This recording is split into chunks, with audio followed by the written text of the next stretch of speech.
Stache, a show that shows you how to do all the classy effects that you see in Hollywood. So today we're going to show you how to do a simple material setting on the Link model that we rigged the last time. So if you remember that, again, we're using Blender 3D, and if that is like really overwhelming for you, Blender Guru is amazing. He'll show you the basics of Blender. After we do the simple materials on our Link character from Wind Waker, we will then show you how to do passes in Blender Cycles, which is always helpful.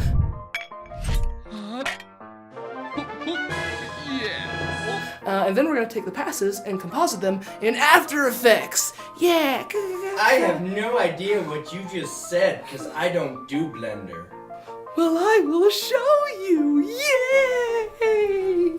Yay! Alright, well, again, to follow along, hopefully you have the Link asset files. Let's open the Blender file with the rigged Link that we rigged in the previous episode.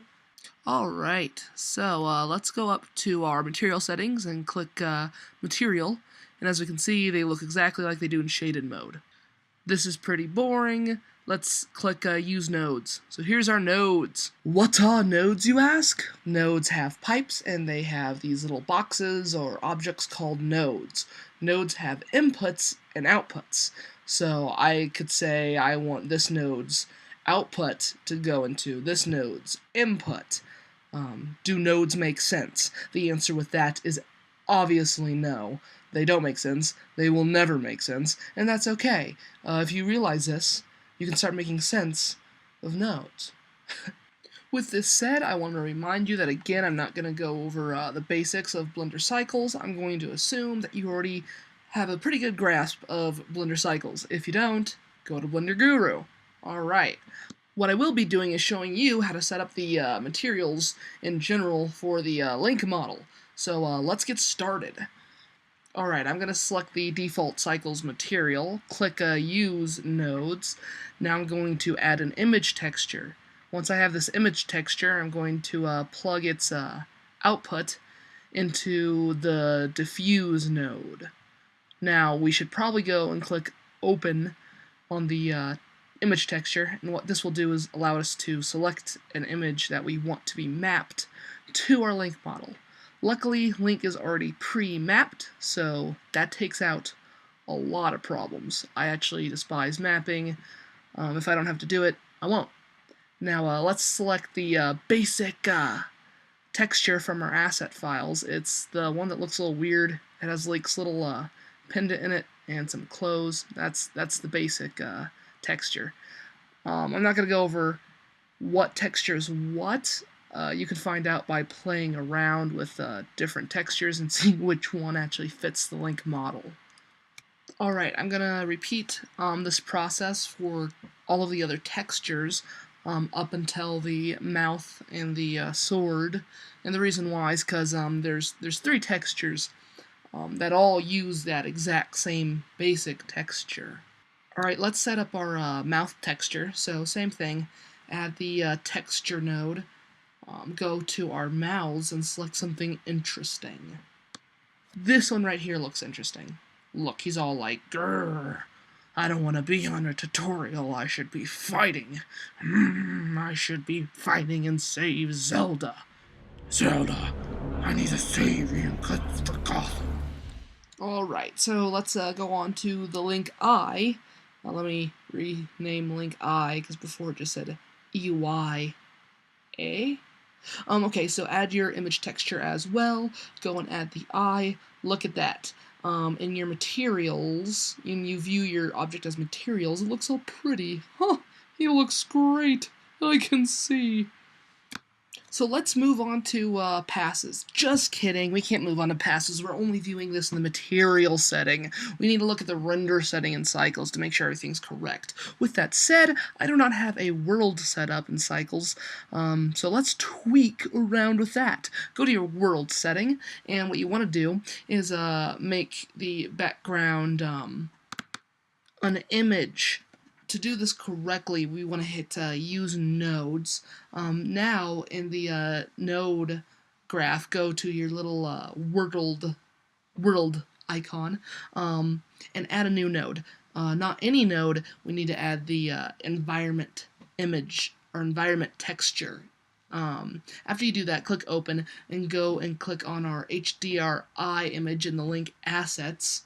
And that's about it for setting up your image, your world image machine that will take over everyone. Good job. Don't kill everybody. I mean, that's a bad thing. Alright, now click the render button on your view options, and you see here's our link model. But look, we have a problem. If I zoom in on the ice here, we can see that there's a weird shadow out of nowhere being cast where the eyes are. Let's go into edit mode. Let's L select, click, and move our eyes out. There it is. These eyes are actually not connected. They're mapped onto another mesh or object inside of our mesh. So instead of remodeling everything, what we can do is a matte. We can matte the eyes, so only the eyes are being visible. Well, let me just show you. Alright, here we have our nodes for the eyes, and what I'm going to do is spread them out, give myself a little bit of room, because I'm going to add some things here. Okay, first comes our mix shader, and let's put this in between the render and the diffuse. Now, to diffuse, we should connect its output to the mix. Let's also get in here a transparent node and drop that on there. Now, if we look at our link character, this doesn't do anything. There's a factor set on the mix that says 0.5. We can think of this as 0% and 1 being 100%. 0.5 just means it is having the texture show up from the diffuse by 50% and the transparent show up 50%. So this is not very helpful. So we'll have to do some extra work. Alright, so let's add another image texture. Open up our matte. There's actually an eye matte that I created for you guys just to make everything easy. If you don't have an eye matte, just create one in Photoshop or on an iMac, because it's an iMatte. Oh, it's funny. Okay, so with that said, let's plug this into our factor, this new texture, and go back and look. See, unfortunately, nothing happened here. And the reason why is factor it can't just take a black and white image and say, oh, I know what to do here. So you have to add some nodes to make sure that the factor is reading white as transparent and black as solid. Alright, let's add a color ramp and a mix node. Alright, we can leave the color ramp exactly where it is, just because we don't need to play around with this. It's a black and white image. We don't need to crush the whites or the blacks because they're as strong as they can be. Okay, now, on our mix node, select add, then on our colors, change them to black. And the factor of the mix node you want to punch up all the way to 1. Now, take the output of the color ramp, plug it into the input. Wow, that is a freaking mouthful. Why does this work? I don't know. I got this tip, actually, I think, from Blender Guru, who explains it much better than I do. But regardless, this works. Let's check it out. Alright, so there's still a problem here. We have the transparent working, but it's only working in the area that we actually want to show the eye. So the eye part is transparent and the skin is fully opaque. This is a problem. Well, we can simply fix that by going back into the nodes and looking at the color ramp. You see you have black on the left side and white on the right side. Well, this obviously says, hey, I'm going to take the darks and make them black, I'm going to take the lights and make them white, and everything between here is gray. Since we have a black and white image, we have no grays, there's only black and white. Obviously what it's doing is it's saying white is opaque and black is transparent. So what we want to do is just flip it. Take our black slider, put it all the way in the back, take our white slider, put it all the way in the front, and we have now flipped the image. We've made black white and white black, so if we go back, Yep, there it is. Our eye is completely opaque, and the skin is transparent. Sweet! Haha! Did it! Okay, I seriously hope I'm using the correct term of opaque, because I have no idea. Alright, now I'm going to go through and just spiff up all of my textures. One way to do so is to create a poor man's bump map. I say poor man's because I could go into a program and make a bump map or a normal map, but instead of that, so I'm going to take our original texture, add a mix node, change both of the colors to white, get the output of our texture node, and put it into one of the color inputs of the mix node. It doesn't matter necessarily which one, just know that whatever one you plug it into, 1 or 100% will be completely bumped, and 0 will be no bump, or it's going to flip this. I always forget which is which. Just play around with it and see what you get. Alright, so I'm also going to spiff up some of my other textures by adding that same bump map and a mix shader, and mix my diffuse, which has my texture on it, with a glossy shader, because I want to get more of a, I don't know, let's say Super Smash Brothers gloss on their little statues or something. But again, play around with your shaders and make them look how they should look. And now we're going to do this to all of the textures that we have set up. Alright, super time lapse, go.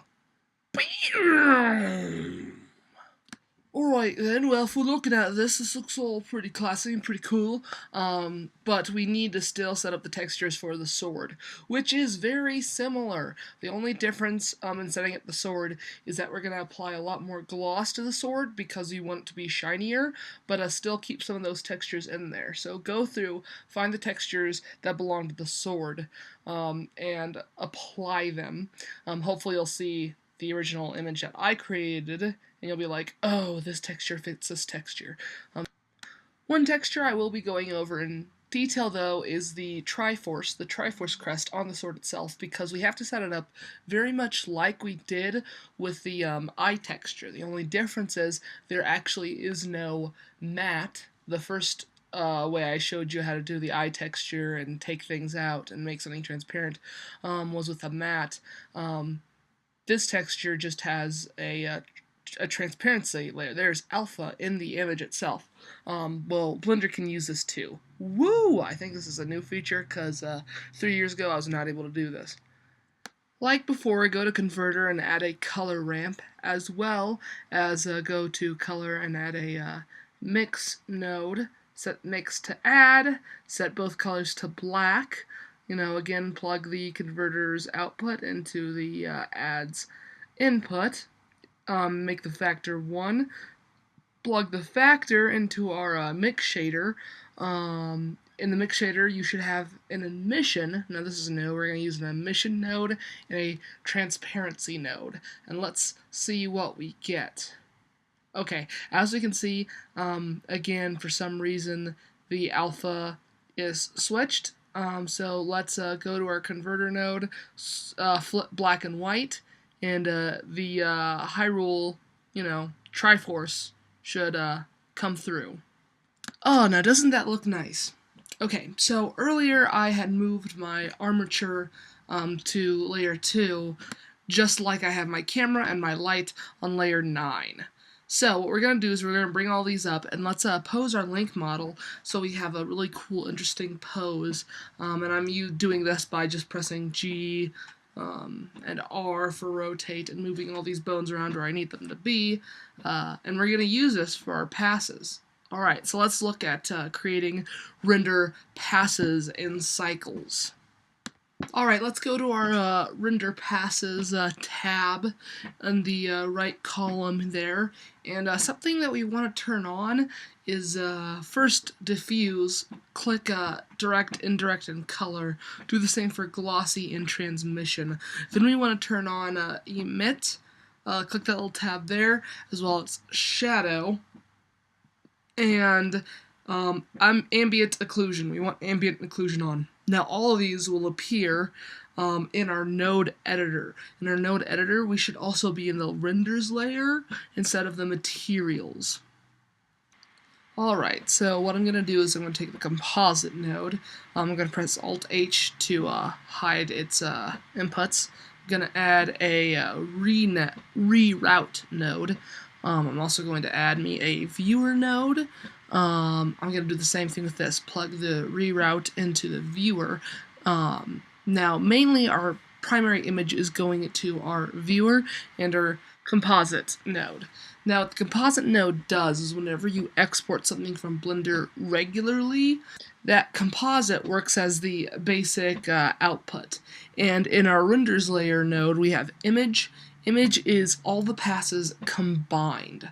The reason I leave this the way it is mainly because I want to know how Blender cycles internally will add everything together, and I really want that. So what I also did is created a frame to add my composite and my viewer, just so I can keep things a little bit more organized. So that's kind of nice, so I'm going to move this over there. We have a composite node here. Alright, so if we take a look at our output, it's set up to temporary. Now, we can actually change the output whenever we want, but first, let's create another, go to output, and then go to file output. Now, this is essentially going to be our passes. This node is very important. This kind of overwrites the original output in the render tab, so I'm going to change its color as well. And we can see that it has right now just one input, which is image. Well, let's change this. First, in the labels, I'm going to call it passes. Then I'm going to go down to image and type in alpha, because alpha is our first output of the render layer after image. Then I'm going to click the add input. It creates another one. And I'm going to call this one a shadow. And so you get the idea. I'm naming it shadow, AO, emit. Now for the diffuse and glossy and transmission shaders, we're going to change this a little bit. I'm just going to write in diffuse. We just need a diffuse here. We don't want to write in diffuse, direct diffuse, indirect diffuse color, because we're just going to create a diffuse pass from those three outputs. So create a gloss and then create a transmission, or just trans. I'm shortening all of these. The last one I'm going to call Z depth. I know we don't have a Z depth output on our render layer, but we'll get to that a little bit later. So plug the alpha into the alpha, plug the shadow into the shadow, plug AO into AO, plug emit into emit, and this is where things get interesting. How are we going to get direct, indirect, and color of our diffuse layers into diffuse? If I just try to combine it right there, as you see, all it does is switch inputs. So you can only put one output to one input. That's the way it works. So what we're going to do is go into the link assets and go into one of the saves, the finished saves. Then you're going to append. You're going to append something. What you want to append is the add, multiply, and Z depth groups. Once you've done that, if you go into your group setting, hey, look at that. We have add, multiply, and, Z depth. So this is what this is doing. I figured this out by going onto blender.com and looking at compositing, but we have an add. So we're adding our direct and indirect, and then we're multiplying the color with what we added together. So that's all this group is doing. It's not too crazy. Again, direct, indirect are added. Then color is multiplied by the other two.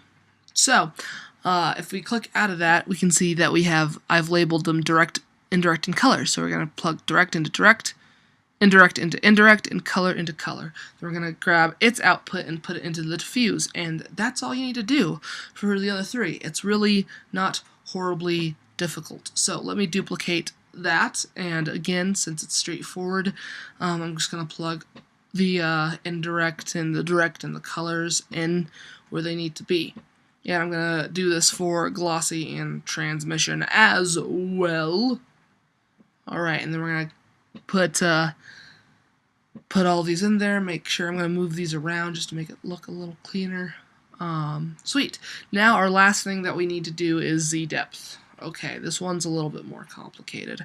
Z-depth is if you want to add, like, I don't know, post blur, like a rack focus blur. If you want to fake that in After Effects, you'll need a Z-depth, or if you want to add fog after the fact, you'll probably want a Z-depth pass. So let me move my camera around on my Link character to make sure it's centered up.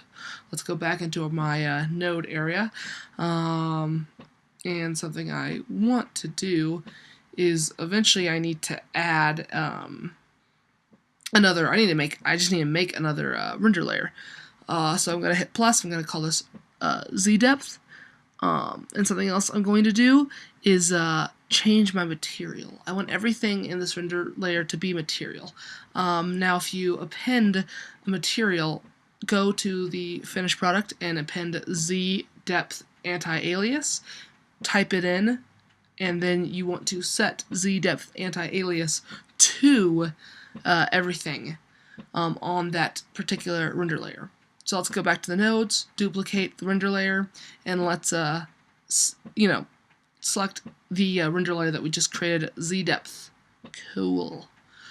Alright, so now I'm going to change its color just so I know it's different from my original layer pass, and let's go to group and add Z-depth stuff. Okay, this is where some people get confused, and it is confusing. Just plug the image and make sure it is image. Plug image into value, and then its output into Z-depth. Now, if I hit tab in here, we can see that here's what it's doing. I'm not going to go over this. This is really in-depth.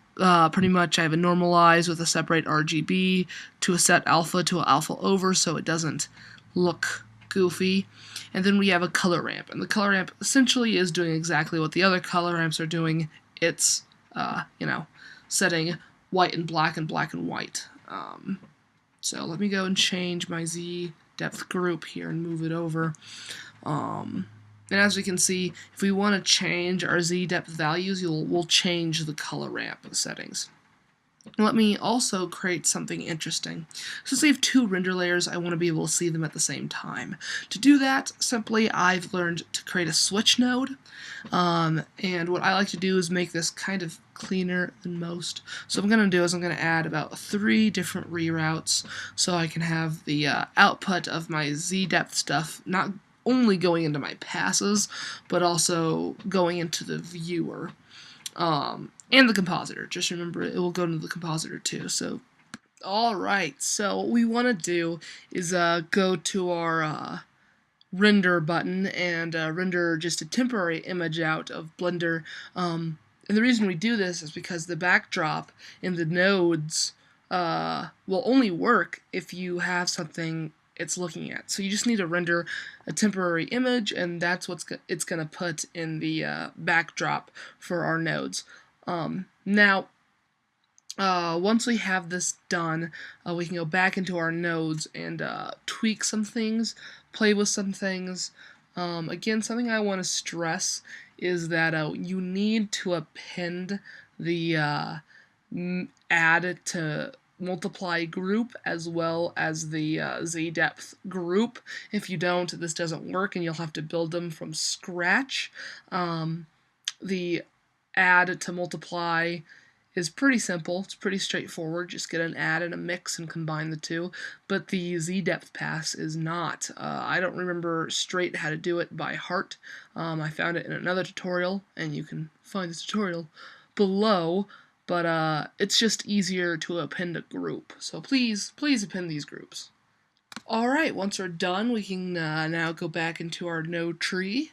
Hit tab to open up our Z-depth group, and remember that compressor or RGB converter, or was it the black and white color ramp? The color ramp. Essentially, it's a color ramp.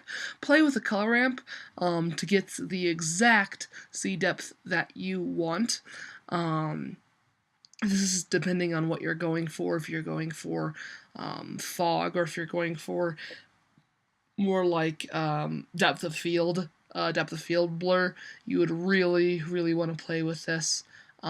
Now, remember, when you're done, when you're satisfied, what you want to do is you want to set your outputs on both the basic output in the render panel as well as the passes output. I keep mine the same. What I do is I call my overall output in the render tab, the one that the composite node will spit out, the composited 01. And then my passes, I don't call anything. I just set it to a folder. And the reason I do this is so it will take the name of the inputs that we gave it. Emit, shadow, diffuse, glossy, etc. Alright, another tip is try to make sure that your composite and your passes are rendering to the same folder. This makes everything interesting and easier.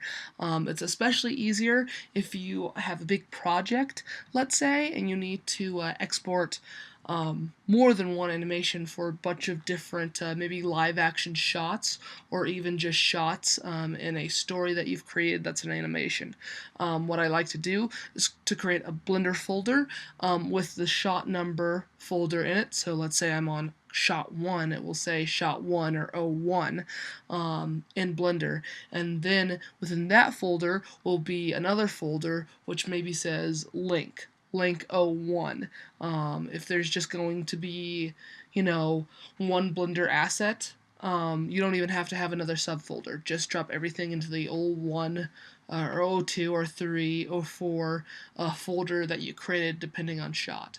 Besides that, let's go over here and I have my frame range between 1 frame and 1 frame, and the reason why is because I don't have an animation, because I didn't want to spend the time to make an animation. But if you want to create an animation, please do. By doing that, you just move your playhead in the future, move the rig, press I, and then start keying your bone configurations. But if not, that's cool. Just make sure you click animate at the very end of it. Now, alright, before I click animate, I want to make sure I have all the layers on that need to be on, including the model layer as well as the camera and the light layer, because I'll need my light layer. Also, I'm going to set all of my samples to 50. 50 samples is pretty low. If you want something more realistic, set it a lot higher. If you're doing an animation and you only are using your CPU, which I am, because I'm using a older MacBook without an NVIDIA graphics card, it's using a AMD, but whatever. What you want to do is probably set it to 50. In an animation where you add motion blur in after the fact, you don't have to have it horribly high, the render passes. Now, if you want them to be high and more photorealistic, sure, wait a while. But if you're running on CPU and you have maybe 10 seconds to go through of an animation that's 250 frames at 30 frames per second, give or take, you're going to be there for a really long time. It's probably going to take more than a couple of days. It will probably take 4 or 5 days for 10 seconds. Most of the time, I just don't have that kind of time, so my renders are pretty small. Alright, when you make sure all your settings are correct, just go ahead, click animate, and I'll see you in After Effects shortly to show you real quick how to composite this. Alright, let's open up After Effects. So this is not an After Effects tutorial. I'll go over some other things in After Effects later, but with that said, let me just tell you how to really quickly start working with your 3D passes inside After Effects. What you want to do is import all of the passes, one as image sequences. So you should have an image sequence for your shadow, for your diffuse, for your glossy, for your emit, etc., etc., etc. So, what I'm going in and doing first is just dropping my diffuse into a new composition, and I'll drop in my gloss and my AO, everything but the alpha. Yeah, just everything but the alpha. Now what you're going to do is you're going to play around with their modes. I'm going to set my glossy and my emit to screen or add because they're bright, they're highlights, while my AO and my shadow I'm going to set to multiply. The shadow I usually have to actually bump down even after setting it to multiply. I really have to set the shadow to an opacity of about like 40 or 20, depending on how dark you want it, because it's just straight like black, and I want it to be shadowy, not like completely black. After this, I'm gonna pre-compose all of that, so I can then drop my alpha on top of the pre-composed composition that I made, and set the map to Luma because the alpha appears as just a black and white surface. Yay! Then I'm going to add my Z-depth layer, and I'm going to add some fog behind here, and then I'm just going to make a new layer for background and tweak all these settings, and what you got is a pretty rad image in After Effects. So sweet. Well, I'm glad that we showed you how to do a simple material setting on our Link character. Also glad that I showed you how to then composite the passes that we rendered out into After Effects. Yay! Jazz hands! So please, again, like anything else, show us what you create. Ask us any questions that you may or may not have. But create art. Also subscribe. If you like our tutorials. Subscribe to all the channels where Film Stache will be on. Yeah, all of them. There's like three. Three. Yeah. That's a lot. There's like 3 times the excitement.